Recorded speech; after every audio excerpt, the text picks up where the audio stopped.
The next recipe we'll complete is our baked apple recipe.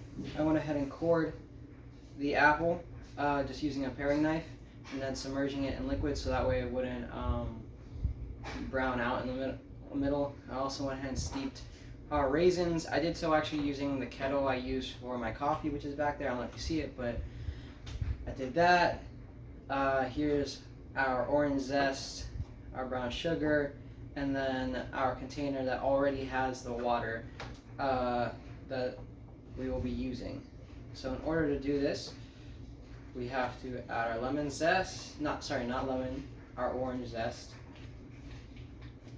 To be honest, I don't actually remember using much in terms of orange zest for recipes to the same degree that we use lemon zest, which is a little surprising given like the softness of orange zest over lemon zest. So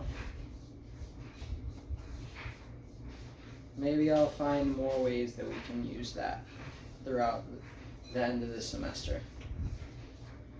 Okay, so now that we have this all incorporated, we're going to go ahead and fill our apple. I'm going to go ahead and try and put as much as I possibly can in it. I did go ahead and core it so that we would still have the bottom, but so that the majority would be taken care of. Okay, I'm actually going to go ahead and wipe this off a little bit, and then I'll place it in our liquid. Okay, now I actually have my gloves off. I went ahead and cleaned the entire thing. If I would have cut my gloves on, they would have just dirtied the apple further, but now we have it all taken care of. It's actually already scored as well throughout the entirety of the apple, so that way while it cooks, it doesn't explode, it just expands.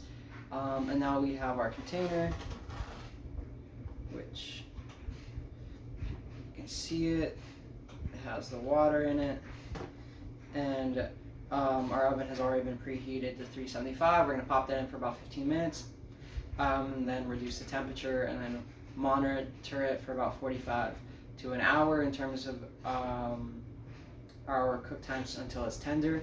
And after that, I'll be right back to show you what we end up with. Okay guys, so this is our finished product. We have the apple.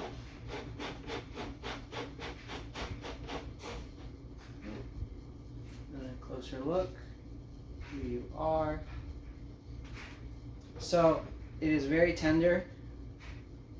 Seems nicely cooked and a little bit browned out because some of that mixture we made of the brown sugar and everything coated on top.